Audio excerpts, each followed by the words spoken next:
అందరికీ శనార్థులు. ఎట్లున్నారు అందరూ? నాకు తెలుసు మీరు మంచిగానే ఉంటారు, అట్లనే ఉండాలి కూడా. మీ ఆనందమే మా సంతోషం. సరే మరిగా మీకెరుకే ఈ టయానికి నేను నచ్చిందంటే ఈ పిల్ల బరాబర్ ధమాకా దుమ్ము దులిపే న్యూస్లను తీసుకొస్తుందని.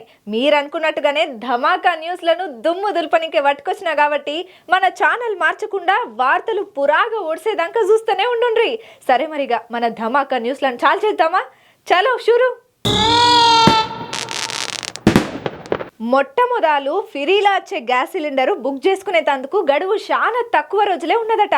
అందుకే బుక్ చేసుకోనోళ్ళు జప్పున బుక్ చేసుకోవాలని నేను చెప్తలేను. ఆహార పౌర సరఫరాల వినియోగదారుల వ్యవహారాల శాఖ మంత్రి నాదెండ్ల మనోహరం సార్ చెప్పిన మాట ఇది. కావాలంటే మీరే చూడండి. ఇక మొట్టమొదలు పిరిల ఇచ్చే గ్యాస్ సిలిండర్ బుక్ చేసుకునేందుకు మార్చి 31వ తారీఖు దానికనే అవకాశం ఉన్నదని చెప్పి ఆహారం పౌర సరఫరాల వినియోగదారుల వ్యవహారాల శాఖ మంత్రి నాదెండ్ల మనోహరం సార్ ఉన్నాడు కదా, గాదేనుల్లా జనసేన పార్టీ చిన్న లీడర్ సార్ ఆ సార్ చెప్పుకుంటా వచ్చిండు. ఇక ప్రతి పేద ఆడబిడ్డల కోసానికని చెప్పి సంవత్సరానికి 3 పిరిల గ్యాస్ సిలిండర్లను ఇస్తామన్న హామీని కూటమి సర్కారు నిలబెట్టుకున్నదని చెప్పి కూడా చెప్పుకుంటా వచ్చిండు. ఇప్పటికీ పొందను అంటే గ్యాస్ ఎవరికైతే దొరకలేదో వాళ్ళు ఎప్పున బుక్ చేసుకోవాలని చెప్పి ఇక ఈ ఛాన్సు మార్చి 31 దానికనే ఉంటుందని, ఇక ఇప్పటి వరకు దగ్గర 98 లక్షల మందికి మొట్టమొదటి సిలిండర్లను మనం అందరికి ఇచ్చుకుంటూ వచ్చినామని, ఒక్క సంవత్సరంలోనే 3 గ్యాస్ సిలిండర్లు ఇట్లా పిరీల పంపిణీ చేసినామని, అయితే వీటన్నిటిని ఒకటే పారి కాకుండా 4 నెలలకు ఒకసారి బుక్ చేసుకునే అవకాశాన్ని కూడా కల్పిస్తున్నాం అని చెప్పుకుంటూ వచ్చింది అయ్యా. ప్రతి ఏడాది April, July, August, November, December, మార్చిల మధ్య సిలిండర్ బుక్ చేసుకోవచ్చట. ఇక ఎటువంటి సమాచార లోపం ఉన్న సుతం ఒక టోల్ ఫ్రీ నెంబర్ను కూడా ఇచ్చిండు అయ్యా. 1967 నెంబర్కు ఫోన్ చేసి మీకేమైనా ఈ గ్యాస్కు సంబంధించినటువంటి ఫిర్యాదులను ఉంటే నమోదు చేయొచ్చంట. ఇంకా అట్టనే ఎవరైతే అమలక్కలు గ్యాస్ బుక్ చేసుకోలేదో, ఏది 6 గ్యారెంటీ పథకం పెట్టిన తర్వాత అసలు మేము గ్యాసే బుక్ చేసుకోలేదు అనుకున్నోళ్ళు జప్పున బుక్ చేసుకుంటారు అని చెప్తున్నారు అయ్యా. ఏదైనా ఇప్పుడు కూటమి సర్కారు శరవేగంగా ఆంధ్రప్రదేశ్ పబ్లిక్ అభివృద్ధి కోసానికని చెప్పి ఇచ్చిన 6 గ్యారంటీల అమలు కోసానికని చెప్పి ఈ తీరుగా పనిచేసి కష్టపడుతున్నదనంటే, పబ్లిక్ ఫాయిదా పొందుతున్నారనంటే చాలా గొప్ప ముచ్చట. ఈ ముచ్చట ఇన్నప్పటి నుంచి మేము మస్తు హ్యాపీగా ఫీల్ అవుతున్నామని అంటున్నారు అయ్యా ప్రతి ఒక్క అమ్మ అక్కలు. BRS working president KTR sir Congress సర్కార్ మీద చేసిన కమిషన్ మాటలకు గాను తెలంగాణ అసెంబ్లీలో పెద్ద దుమారమే లేచింది. ఇక కేటీఆర్ సార్ అన్న మాటలను ఖండన చేసుకుంటా కాంగ్రెస్ పెద్దలు గట్టిగానే ఆందోళన చేసిళ్ళు. ఇక కేటీఆర్ సార్ మాటల మీద బగ్గరమైన డిప్యూటీ సీఎం బట్టి విక్రమార్క సారు క్షమాపణలు చెప్పాలని కేటీఆర్ కు డిమాండ్ చేసిండు. ఇక గీ పంచాయతీతోని అసెంబ్లీ మొత్తం ఆగమాగమైంది. ఇక BRS working president Kalvakuntla Taraka Ramarao sir Congress సర్కారం మీద గట్టిగానే గనమైండుల్లా. కమిషన్ మీద మాటలు మాట్లాడుకుంటా తెలంగాణ అసెంబ్లీ పెద్ద దుమారానికే దారి తీసింది కేటీఆర్ సార్ వల్ల. ఇక కేటీఆర్ సార్ అన్న మాటలను ఖండన చేసుకుంటా కాంగ్రెస్ సభ్యులు ఆందోళన అయితే గట్టిగానే సీత పట్టిండ్రయ్యా. ఇక ఈ మాటల మీద మండిపడ్డటువంటి డిప్యూటీ సీఎం బట్టి విక్రమార్క సారు కలగజేసుకొని క్షమాపణలు చెప్పాలని కూడా కేటీఆర్ సార్కు గట్టిగానే డిమాండ్ చేసిండు. ఇక ఈ ముచ్చటల్లా బట్టి విక్రమార్క మాటల మీద బీఆర్ఎస్ కూడా ఆందోళనకు దిగుడుతోని సభ మొత్తం ఆగమాగమయ్యే పరిస్థితి అయితే మోపైంది. ఇక శివరాఖరికి కేటీఆర్ అన్న మాటల మీద ప్యానెల్ స్పీకర్ రికార్డుల నుంచి తీసేసుడుతోని నిరసనగా బీఆర్ఎస్ వాకౌట్ చేసి అసెంబ్లీ నుంచి అవతల పడి నిరసనలను అయితే కంటిన్యూ చేయబట్టింది. మరి ఏందయ్యా ఎందుకు వచ్చింది పంచాయతీ ఏమా కథ అనంటే, తెలంగాణ బడ్జెట్ సమావేశాలలో భాగంగా కేటీఆర్ సార్ మాట్లాడుకుంటా మంత్రులకు సంయమనం ఉండాలి, ప్రభుత్వ హామీలు అమలు చేయకుంటే బరాబర్ మేము అడుగుతాం, 30% కమిషన్ అని వాళ్ళ ఎమ్మెల్యేలే అంటున్నారు అని అనుడుతోని సభలో ఒక్కసారిగా రచ్చ స్టార్ట్ అయ్యిందుల్లా. ఇక కేటీఆర్ సార్ ఇట్లా అనుడుతోని ఎమ్మటే అందుకున్నటువంటి బట్టి విక్రమార్క సార్ రియాక్ట్ అవ్వకుండా ప్రభుత్వం మీద విమర్శలు చేసుడు మంచి పద్ధతి కాదు, కమిషన్లు తీసుకున్నట్లుగా మీరు నిరూపణ చేస్తారా, సభల కమిషన్ల మీద ఆధారాలతో చూపెట్టాలి, గుడ్డగాల్చి ముఖం మీద చేసుడికి ఇదెక్కడ పద్ధతి అయ్యా కేటీ రామారావా? ఆధారాలు నిరూపణ చేయకపోతే నువ్వు క్షమాపణ బహిరంగంగా చెప్పాలి. కేటీఆర్ మాట్లాడితే డెమోక్రసీ అని అంటాడు ఊకుకే, కానీ ఇట్లా మాట్లాడతాడని మేము ఊహన చేయలేదు. సభలో మాట్లాడేటప్పుడు వాళ్ళు దగ్గర పెట్టుకొని మాట్లాడాలి, మీ లెక్క బరి తెగించి రాజకీయాలు చేయడం లేదు. మేము కాంట్రాక్టు బిల్లులు ఇవ్వకుండా పోయింది ఎవరు? ఇప్పుడు వచ్చి అటకులుగా మాట్లాడుతున్నారా? చర్చ వాస్తవంగా జరగాలి తప్ప పక్కదారి పట్టించేటట్టు ఉండొద్దు అని అన్నాడయ్యా. ఇక ఈ ముచ్చట్లల్లా కేటీఆర్ మాటలను రికార్డుల నుంచి తీసేయాలని చెప్పి ప్యానెల్ స్పీకర్ సార్ను కోరింది. అయితే బట్టి సారు మాటలను ఖండించినటువంటి బీఆర్ఎస్ సభ్యులు ఆందోళనకు దిగిండ్రయ్యా. కేటీఆర్ ను విమర్శించలేదన్న బట్టి సారు ఒళ్ళు దగ్గర పెట్టుకొని మాట్లాడాలని మాత్రమే నేనన్నా, అన్పార్లమెంటరీ పదాలను మాత్రం నేను అస్సలే ఉపయోగం చేయలేదని చెప్పి బట్టి సారు ఆయనకు దోషిన ఎవరైనా ఆయన ఇచ్చుకుంటూ వచ్చిండు. అయినప్పటికీ కాంగ్రెస్ వర్సెస్ బీఆర్ఎస్ అన్నట్టే నడిచిందయ్యా పంచాయతీ. అటుపక్కనోళ్ళ నినాదాలు, ఇటుపక్కనోళ్ళ లోల్లులు, పంచాయతీలు, వాళ్ళ మాటలు వీళ్ళ మాటలు, ఎవరు ఏం మాట్లాడుతున్నారో అర్థం కాని గందరగోళ వాతావరణం అయితే ఏర్పడ్డది అయ్యా. ఇక శివరాకర్కి బట్టి మాటలను ఖండన చేసుకుంటా బీఆర్ఎస్ సభ్యులు ఎవరైతే ఉన్నారో వాళ్ళందరూ వాకౌట్ చేసిండ్రు. అసెంబ్లీ ఎంట్రీ 4వ మెట్ల కింద కూర్చొని అద్దురా నాయన ఈ 30% కమిషన్ ప్రభుత్వం, అద్దురా నాయన ఈ 30% కమిషన్ ప్రభుత్వం అనుకుంటా నినాదాలు గట్టిగానే చేసిండ్రయ్యా. ఇక ఈ ముచ్చట్లల్లా మార్షల్స్ బీఆర్ఎస్ ఎమ్మెల్యేల మధ్యన వాగ్వాదం కూడా బాగానే అయ్యింది. ఏందో ఏమో నోళ్ళ ఇక వీళ్ళ పంచాయతీ అందరు చూసినోళ్ళు అయ్యా మీకు అధికారం ఇచ్చి అందరం ఎక్కిచ్చి చట్ట సభలకి పోయి మా గురించి, మా గోడు గురించి, మా పరిస్థితుల గురించి వివరంగా చెప్తారని మేము మిమ్మల్ని ఎన్నుకొని అసెంబ్లీకి పంపితే మీరిట్లా తిట్టుకునుడికే కాలం అంతా వెళ్ళిపోతే ఇక మా కష్టాలు ఎప్పుడు తీరుతాయి, మా కోసం ఎవరు చూస్తారని చెప్పి ఏం అర్థం కాని పరిస్థితులలో డైలామాలో ఉన్నారట తెలంగాణ పబ్లిక్. ప్రతిపక్షంలో ఉన్నప్పుడు ప్రతి రాజకీయ నాయకుడు చెప్పే మాట ఏందమ్మా అంటే, నా పార్టీ అధికారంలోకి రాని అప్పుడు చెప్తా, నేను అధికారంలోకి వస్తేనా అప్పుడు చూడు నేనేందో చూపెడతా, మాకు ఒక్క ఛాన్స్ ఇచ్చి చూడుండ్రి, గీ రాష్ట్రం రూపురేఖలు మార్చి మీ తలరాతలను మారుతాం అంతే కదా. ఇప్పుడు జగనన్న కూడా గిదే పాట పాడుతున్నాడట. ఇందాం పాండ్రేందో. ప్రతిపక్షంలో ఉన్నప్పుడు ప్రతి ఒక్క రాజకీయ నాయకుడు చెప్పే మాట ఏందయ్యా అంటే, నేను అధికారంలోకి వస్తే నేనేందో నిరూపణ చేస్తా, మేము అధికారంలోకి వస్తే మీ బంగారు భవిష్యత్తును తీర్చిదిద్దుతాం, ఈ రాష్ట్రాన్ని అభివృద్ధి చేస్తాం, నాకు ఒక్క ఛాన్స్ ఇచ్చి చూడుండ్రి. ఇక ఏ మాటలు వినబడుతుంటే ఏడకు పోయినా ఏ మీటింగ్ అయినా చూద్దాం. ఇక ఇప్పుడెందుకు అయ్యా ఈ ముచ్చడి చెప్తున్నావు అనంటే మన జగన్ అన్న కూడా కొత్తగా ఇదే పాట ఎత్తుకుంటున్నాడు. ఏడకు పోయినా ఎవరిని కలిసినా ఏ ముచ్చట వినబడ్డా ఈ మాటనైతే పక్కా చెప్తున్నాడట. మళ్ళీ సంక్షేమ పథకాలు అమలు చేస్తానని, నాకొక్కసారి అవకాశం ఇయ్యుండ్రని ఈ సీఎం చంద్రబాబు నాయుడు, మంత్రులు, ఉన్నతాధికారులతో సహా అందరి భారతం మేము భారతం అని చెప్పి మా లీడర్ల మీద అక్రమ కేసులు పెట్టి జైలుకు పంపిన పోలీస్ అధికారుల చేతనే వాళ్లకు సెల్యూట్ కొట్టిస్తాను అనుకుంటా అబ్బో సవాళ్ళు అయితే గట్టిగానే ఇస్తున్నాడు అయ్యా జగనన్న. అయితే అధికారంలో ఉన్నప్పుడేమో సంక్షేమ పథకాలు, రాజకీయ కక్ష సాధింపులు తప్ప ఇంకో ఆలోచన చేయని జగనన్న ఇప్పుడు ఉన్నట్టుండి పాలన మొత్తం బట్టుబట్టిపోయిందని, రాష్ట్రం సర్వనాశనం అయిపోతున్నదని చెప్పి చాలా దుఃఖపడు అక్కడ ఉన్న వాళ్ళను జరంతా మింగుడు పడని ముచ్చట్లు లెక్కనే అవుతున్నది జగనన్న మాటలు వింటుంటే. ఇక నేను అప్పట్లో చేసిన తప్పులు పాపాలు అన్నిటిని మర్చిపోయినా అని చెప్పి జగనన్న అంటున్నాడు. ఇక అయితే జగనన్న చాలా ముచ్చట్లే మాట్లాడుకుంటా, నేను గతంలో కొన్ని తప్పులు చేసినా ఈసారి అధికారంలోకి వచ్చినప్పుడు అటువంటి తప్పులు చేయకుండా పాలనను మంచిగా చేసుకుంటా రాబోయే రోజులలో అద్భుతంగా ఆంధ్రప్రదేశ్ను పరిపాలన చేస్తానని చెప్పి అక్కడికి వచ్చిన వాళ్ళతో మాట్లాడుతున్నాడట. మళ్ళీ నాకు ఒక్క అవకాశం ఇచ్చి చూడుండ్రి, నేనేందో చూపెడతా అని చెప్పి అక్కడికి వచ్చిన వాళ్ళ దగ్గరికి పోయిన వాళ్ళ దగ్గరికి ఇదే మాట చెప్తున్నాడట జగనన్న.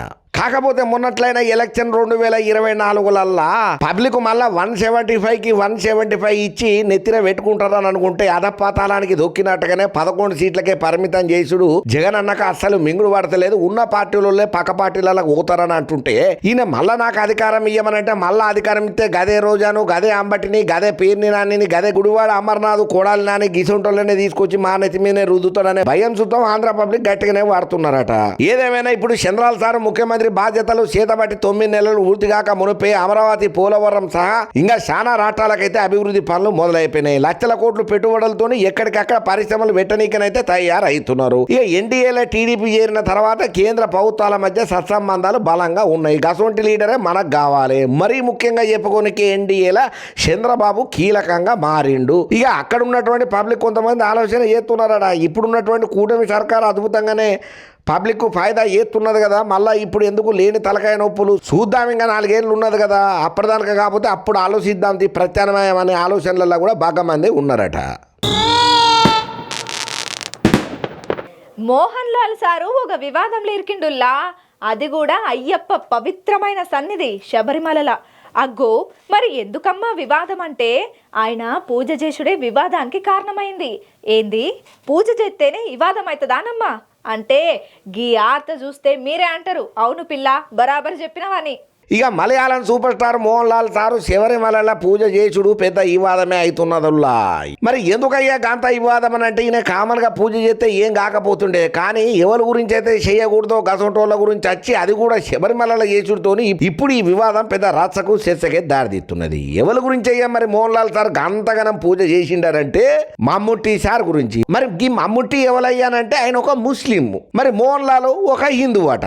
అయితే ముస్లిం వ్యక్తి పేరు మీద హిందూ దేవాలయంలో పూజలు చేసుడు ఏందని చెప్పి కొంతమంది నెగిటివ్ గా రియాక్ట్ అవుతున్నారు. సరే మరి ఎందుకయ్యా ఉన్నట్టుండి మమ్ముట్టి సార్ పేర్లకు వచ్చింది ఆయన మీద పూజలు ఏంది ఇది కథ అంటే మార్చి 2వ వారంలల్లా మమ్ముట్టి సార్ జరంతా హెల్త్ అప్సెట్ అయ్యిందట. ఇక మమ్ముట్టి సార్ కు బాగా ప్రియమిత్రుడు ఎవరైనా ఉన్నారంటే ఆయన మోహన్ లాలే. ఇక మోహన్ లాల్ సార్ కూడా ఈ మధ్యన సినిమా ప్రమోషన్ పరంగా ఎంత గట్టి పోటీ ఉంటుందో ఇక ఆ పోటీని తట్టుకొని నిలబడాలంటే చాలా కష్టం. ఇక అంతే స్నేహ బంధం కూడా మమ్ముట్టి సార్ తోని మోహన్ లాల్ కు ఉన్నది. ఇక ఇద్దరు మంచి మిత్రులని చెప్పాలి. ఇక పానం కంటే ఎక్కువ అనుకోరాదుండి ఒకరికొకరు. ఇక అందుకనే మమ్ముట్టి సార్ ఆరోగ్యం మంచిగా ఉండాలని చెప్పి ఆయన బాధపడుతున్నాడని తెలుసుకున్నటువంటి మోహన్ లాల్ సారు మార్చి 18వ తారీఖున శబరిమలలో ఉషా పూజలో పాల్గొన్నాడట. ఇక మమ్ముట్టి సార్ అసలు పేరేందయ్య అంటే మొహమ్మద్ కుట్టి. ఆయన జన్మ నక్షత్రం వైశాఖం. ఇక ఆ వివరాలనే మోహన్ లాల్ ఆలయంలో పూజారికి ఒక నోటు మీద రాసిచ్చి మొహమ్మద్ కుట్టి అనే పేరు మీద పూజ చేయమని చెప్పగానే ఇప్పుడు ఇది పెద్ద రచ్చకు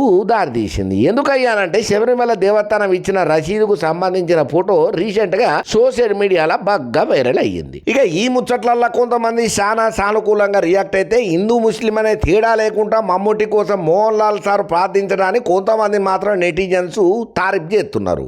మత సామరస్యం అంటే గిదే కదా, గిట్లనే ఉండాలి కదా అని చెప్పి ఇంకొంతమంది కితాబులు ఇస్తున్నారు. ఇక ఇంకొంతమంది ఏమంటున్నారు అయ్యానంటే ముస్లిం వ్యక్తి కోసం ముస్లిం వ్యక్తి పేరు మీద హిందూ దేవాలయంలో పూజలు చేసుడు గిదెక్కడి విడ్డూరం అని చెప్పి ఎదురు ప్రశ్నలు ఎత్తున్నారు.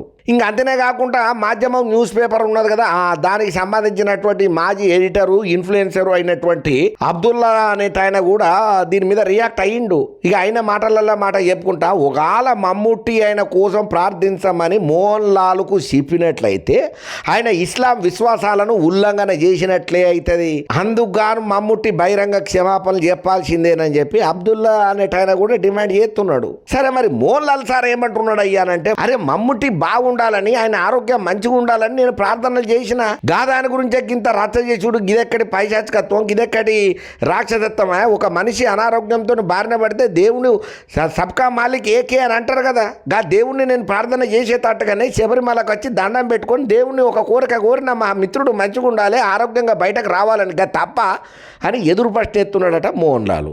మేమిద్దరము దోస్తులమే కానీ అన్నదమ్ములు లెక్కుంటాం. మమ్ముట్టి అనారోగ్యంతో బాధపడుతుంటే నాకు ఎట్లా అనిపిస్తుంది ఒక దోస్తుగా. పూజ చేసుడు తప్ప, దేవుడు ఎవరికైనా దేవుడే కదా, దేవుని కోసం ప్రార్థిస్తే పంచాయతీ పెడతారా అని జరంత కోపంగానే మాట్లాడుకుంటూ వచ్చి ఆయన ఆవేదన వ్యక్తం చేసిండు మోహన్ లాల్ సారు. ఏదేమైనా మమ్ముట్టి సారు అనారోగ్యం నుంచి కోలుకొని ఈ వివాదాలకు తెరబడాలని కూడా ఇంకొంతమంది మోహన్ లాల్ అభిమానులు మమ్ముట్టి సార్ అభిమానులు వీళ్ళ నటన కౌశల్యం తెలిసిన ప్రతి ఒక్కరు కోరుకుంటున్న మాట. ఇక మన ధమాకా దుముదులపై ఆర్తలకెంచి కూడా ఈ వివాదం ఇక్కడితో ఒడిసిపోయి మమ్ముట్టి సార్ ఆరోగ్యంగా నిండు నూరేళ్ళు చల్లగా బతకాలని యోగక్షేమాలతో ఉండాలని మనం కూడా కోరుకుందాం. శాసనమండలి ఆవరణల బీఆర్ఎస్ ఎమ్మెల్సీల నిరసన జ్వాలలు కాంగ్రెస్ పార్టీని కదిలేటట్టు చేస్తున్నాయి. హామీల అమలు కోసం ఎరైటిగా నిరాశ తెలిపి కాంగ్రెస్ సర్కార్ మీద ప్రెజర్ జరంత గట్టిగానే దేవాలని ఫిక్స్ అయినట్టే కనబడుతున్నది. కళ్యాణ లక్ష్మి షాదీ ముబారక్ కింద తులం బంగారం ఇచ్చే హామీని అమలు చేయాలని వినూత్నంగా బీఆర్ఎస్ ఎమ్మెల్సీల నిరసన అయితే నడిచింది. ఇక ఇంట్లో కవితక్క కీ రోల్ అయితే ప్లే చేసిందనే చెప్పాలి. ఇక ఇవాళ శాసనసభ మండలి ఆవరణల బీఆర్ఎస్ ఎమ్మెల్సీ కల్వకుంట్ల కవితక్క ఉన్నట్టుండి నిరసనకు దిగిందయ్యా. ఎన్నికలలో ఇచ్చిన హామీలను ఈ రేవంత్ రెడ్డి సర్కారు తుంగల దొక్కిందని జప్పున వాటిని అమలు చేయాలని చెప్పి ప్లకార్డులు చేత పట్టుకొని నిరసన అయితే చెప్పుకుంటూ వచ్చింది. అసలు కళ్యాణ లక్ష్మి షాదీ ముబారక్ కింద తులం బంగారం ఇయ్యాలనుకుంటా బంగారం కడ్డీల నమూనాలను ప్రదర్శన చేసుకుంటా సర్కారుకు వ్యతిరేకంగా చేసిందయ్యా నినాదాలు. గత 15 నెలల సంది రాష్ట్రంలో కొత్తగా పెళ్లైన జంటలు ఎవరైతే ఎవరైతే ఉన్నారో వాళ్ళు తులం బంగారం కోసం పడిగాపులు కాస్తున్నారు, ఎదురు చూస్తున్నారు, కళ్ళల్లో కాయలు కాసేటట్టు ఒత్తులేసుకొని చూసినా సుతం అటువంటి ఇచ్చిన హామీలే నెరవేర్చలేదు ఈ కాంగ్రెస్ సర్కారు రేవంత్ రెడ్డి పాలన అని చెప్పి గట్టిగానే కౌంటర్లు ఇచ్చుకుంటా నిరసనను చెప్పుకుంటా వచ్చింది. ఇంకా మిగతా ఎమ్మెల్సీలు అందరితోని కలిసి ఇక దాని తర్వాత మీడియా ముందరకు వచ్చి మాట్లాడుకుంటా నిరుపేదలు ఆడబిడ్డ పెళ్లి చేసుకునేందుకు ఇబ్బందులు పడుతున్నారు. కేసీఆర్ సారు కళ్యాణ్ లక్ష్మి షాదీ ముబారక్ పథకాల ద్వారా లచ్చకు మీదనే ఆర్థిక సాయం అందజేసిండు అన్నది ఒక్కసారి మీరు ఎరకన చేసుకోవాలని చెప్పి రాష్ట్రంలో అధికారంలోకి అచ్చుడు కోసం కాంగ్రెస్ నేతలు తులం బంగారం ఇత్తనని చెప్పి షార్సోబీస్ హామీ ఇచ్చిళ్ళు. ఇప్పుడు అధికారంలోకి వచ్చిన తర్వాత పురాగా ఈ ముచ్చటనే మర్చిపోయినరని చెప్పి మస్తు గరానికి రాబట్టింది కల్వకుంట్ల కవితక్క. ఇక ప్రతి మహిళకు 2,500 రూపాయలు ఖాతాలల్లో అలా బ్యాంకులల్లో జమ చేస్తామన్న పైసలు ఏమాయే అన్ని మాయమాటలు చెప్పి ఉత్త హామీలను ఇచ్చి పబ్లిక్ నుండి అట్టేటా ముంచిండ్రని చెప్పి గట్టిగానే గరమైంది. ఇక ఇచ్చిన హామీలను జప్పుని అమలు చేయకపోతే పెద్ద ఎత్తున ఉద్యమం చేస్తామనుకుంటా కూడా చెప్పుకుంటా వచ్చింది. ఇక అట్లా హామీలను అమలు చేయని పక్షంలో రాష్ట్ర వ్యాప్తంగా నిరసనలకు మేము దిగుతాం, బరాబర్ దిగి చూపెడతామని చెప్పి బీఆర్ఎస్ ఎమ్మెల్సీ కల్వకుంట్ల కవితక్క గట్టిగానే వార్నింగ్ ఇచ్చినట్టే ఇచ్చిందయ్యా కాంగ్రెస్ సర్కారుకు. మరి ఇట్లా ప్లకార్డులు పట్టుకుని రకరకాలుగా ఏరేటిగా నిరసన తెలుపుతున్నటువంటి కవితక్కను చూసి కొంతమంది పాజిటివ్ గా మాట్లాడితే కొంతమంది నెగిటివ్ గా మాట్లాడుతున్నారు. మీ నాయన బీఆర్ఎస్ పార్టీ అధికారంలోకి వచ్చిన తర్వాత ఎందరో మందికి కళ్యాణ్ లక్ష్మి అని చెప్పి తులం బంగారం ఇస్తామని చెప్పి గట్టిగానే మాటలు చెప్పిల్లు, కానీ ఇప్పటి వరకు మీరు ఎవరికి ఇచ్చిళ్ళు ఏమా కథ, ఏమైనా శిష్టాచారాలు ఉంటే అవి పురాగా లెక్కలు పత్రాలు పట్టుకొని వచ్చి మాట్లాడి నువ్వు నిరసన తెలిపితే మంచిగానే ఉంటది. కానీ లిక్కర్ స్కామ్లలో ఇరికి నువ్వు ఇప్పటికే కోర్టు కేసులలో సతమతమవుతున్నా నువ్వు సుతం ఇప్పుడు ప్లకార్డులు పట్టుకొని పబ్లిక్ మేలు కోరేటట్టు మాట్లాడుతున్నావు అంటే ఇది జరంతా ఆలోచించాల్సిన ముచ్చటే హక్కు అని చెప్పి కారెడ్డాలు కూడా కామెంట్లు పెడుతున్నారు. ఇక ఇంకోతమంది ఏమో అరే కవితక్క బరాబర్ చెప్పింది, పేదోళ్ళు ఇవాళ రేపు పెళ్లి చేసుకోవాలంటే మస్తు తక్లీఫ్ అవుతున్నది. మనం అధికారంలోకి వచ్చేటప్పుడు 6 గ్యారెంటీలు ఇచ్చినాం కదా, ఇచ్చి అధికారంలోకి వచ్చిన తర్వాత ఈ రేవంత్ రెడ్డి సర్కారు కాంగ్రెస్ పాలన ఏం చేస్తున్నది అంటే ఢిల్లీకి వస్తున్నాడు రేవంత్ రెడ్డి. అసలు ఏమైందయ్యా ఈ పేదోళ్ళకి ఇత్తన్న తెలంగాణల పథకాల సంగతి అని చెప్పి గట్టిగానే కౌంటర్లు ఇయ్యబట్టినరయ్యా ఇంకొంతమంది. ఏదేమైనా ఇట్లా అసెంబ్లీ నడవకుండా ఒక్కొక్కరు ఒక్కొక్క తీరున నిరసనలు చేసుకుంటా ఎప్పుడు లొల్లులు పంచాయతీలతోనే నడుతున్న ఈ శాసన మండలి ఏదైతే ఉన్నదో దీని మీద ఎవరికి దోచినట్టు వాళ్ళు కారాలు మిరియాలు నూరబట్టినరయ్యా. సరే మరి కవితక్కనైతే ఆమెకు దోచినట్టు నిరసననైతే చెప్పుకుంటా వచ్చింది, కానీ దీని మీద కాంగ్రెస్ సర్కార్ కూడా రియాక్ట్ అవుతారు కదా. మరి వాళ్ళు ఎట్లా రియాక్ట్ అవుతారో మనకు మాత్రం ఏం తెలుసు, చూద్దాం. నూటికో కోటికో ఒక్కడు ఎప్పుడో ఎక్కడో పుడతాడు, కృషి ఉంటే మనుషులు ఋషులవుతారు, మహాపురుషులవుతారు. ఎవడబ్బ సొత్తు కాదురా టాలెంటు, ఎవడబ్బ సొత్తు కాదురా టాలెంటు. అగో ఏంది పిల్ల అన్ని పాటలను రీమిక్స్ చేసి మాకు వినిపిస్తున్నవేంది కథ అని అనుకోకుండ్లి. నేను ఇప్పుడు చూపెట్టే వీడియో చూస్తే మీరు కూడా సేమ్ ఇయ్యే పాటలు పాడతారు. ఇక ఇంతకుముందు మా కోడల పిల్ల చెప్పినట్టు ఎవడబ్బా సొత్తు కాదురా టాలెంట్ అన్న మాట బరాబర్కి తమ్మునికి పక్కా సూట్ అవుతుంది. అబ్బా అటు అరే అరే అగో అబ్బాబాబా ఏమన్నా టాలెంట్ ఆ తమ్ముడు నీ దగ్గర, నిజంగా సూపర్ తమ్ముడు సూపర్. నువ్వు పని చేస్తున్నావన్న అలసట కనబడతలేదు, లోడుకు లోడు దింపుతూనే ఉన్నావు, ఎక్కడెక్కడ పుచ్చకాయలను గట్టిగానే సవరించుకుంటా మంచిగా తారీఫ్గా చేయబట్టినవయ్యా. నిజంగా నీ పనితరాన్ని చూసి ప్రతి ఒక్కరు శివాస అనకుండా ఉండలేరేమో. అబ్బాబ్బాబ్బా ఎంత అదే అన్నా మెల్లగానే ఆయన తన ఎత్తి మలక్క అన్నా మెల్లగానే ఆయన తన ఎత్తికి దెబ్బ తగులుతుంది. అబ్బాకి ఎంత అలకగా పట్టుకున్నాడు, జాబల మీద తీసుకుంటున్నాడు, పక్కన ఇసురుతున్నాడు, మంచిగా సవరణ చేస్తున్నాడు పుచ్చకాయలను. ఆహా ఇక ఈ ముచ్చటగాత సోషల్ మీడియాలో బాగా వైరల్ అవుతూనే ప్రతి ఒక్కరు ఈ తమ్మునికి మత్తు తారీఫులు కితాబులు ఇస్తున్నారు. ఏమన్నా టాలెంట్ ఆ తమ్ముంది. నిజంగా తమ్ముడు నువ్వు అసలు ఈ పుచ్చకాయలు అమ్ముకుంటా ఉండాల్సినోనివే కాదు, యాడ్నో ఉండాల్సినోనివి. నీ అసంటోనికి ఒలింపిక్స్ గేములు పెడితే గోల్డ్ మెడల్ ఒక్కటి కాదు 100ల కొద్ది ఎత్తుకొస్తావు. మన భారతదేశానికి కీర్తి కిరీటాలు పథకాలు బాగానే తెస్తావని చెప్పి మస్తు తారీఫ్ చేస్తున్నారు ఈ తమ్ముని టాలెంట్ చూసి. అబ్బా చూసిండ్రు కదా మన ధమాకా న్యూస్లను ఎట్లున్నాయి, మస్తున్నాయిలే అన్నట్టు అడుగుడు మర్చిపోయినా మన ధమాకా దుమ్ము దులుపుడే న్యూస్లు మీకు నచ్చినాయా? నచ్చితే ఈ వీడియోని లైక్ చేయండి, షేర్ చేయండి, ఒక మంచి కామెంట్ సుతం పెట్టుండ్రి. అట్లనే మన మెగా9 ఛానల్ని సబ్స్క్రైబ్ చేసుకున్నాడు మాత్రం అస్సలకే మరవకుండ్రి సరేనా? ఇయాల్టికి తెచ్చిన న్యూస్లను అయితే ఓడగొట్టినాం. మళ్ళీ ఇంకెన్ని ధమాకా దుమ్ము దులిపే న్యూస్లతోని మళ్ళీ కలుస్తా సరేనా? ఉంటా మరి.